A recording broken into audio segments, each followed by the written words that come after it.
સુરતના ઉધના વિસ્તારમાં ગુમ થયેલ 3 બાળકીના મામલે ઉધના પોલીસ અને ઝોન 2 ટીમને સફળતા મળી। તપાસમાં જાણવા મળ્યું કે 2 બાળકી પ્રેમ સંબંધને કારણે ભાગી ગઈ હતી, સાથે એક સગીર બાળકી પણ હતી। પોલીસે 50થી વધુ સીસીટીવી કેમેરાની તપાસ બાદ હિટાસી રેલવે સ્ટેશન પરથી 2 આરોપીઓને ઝડપી લીધા। સગીરા બાળકીના પરિવાર દ્વારા ભણવા બાબતે હેરાનગતિ થતી હોવાથી તે પણ સાથે ગઈ હોવાનું ખુલ્યું છે। પોલીસે તમામ બાળકી શોધી પરિવારને સોંપી છે। ઉધના પોલીસ સ્ટેશનમાં તારીખ 19ના રોજ રાત્રે એક 3 છોકરીઓ પોતાના ઘરથી જતી રહી છે એ પ્રકારની મિસિંગની ફરિયાદ દાખલ થયેલી હતી। આ છોકરીઓના ફેમિલી મેમ્બર્સ સાથે ઇન્ટ્રોગેશન કર્યું ત્યારે ખબર પડી કે એમની બાજુમાં જ રહેતા બીજા 2 ઇસમ છે, તેનું નામ છે મોહમ્મદ કલીમ અબ્દુલ લકલામ, શેખ, ઉંમર વર્ષ 22, જેઓ અત્યારે મજૂરી કામ કરે છે પટેલનગર ઉધનામાં।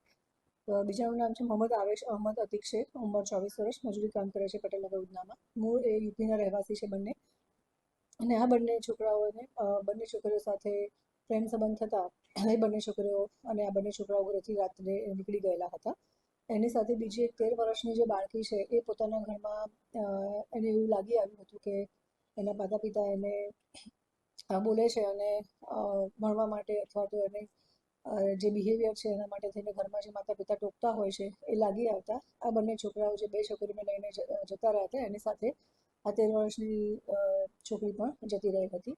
અમારા ટેકનિકલ સર્વે રાત્રે જ અમે લોકોએ ફરિયાદ દાખલ કરી અને તપાસ ચાલુ કરી હતી।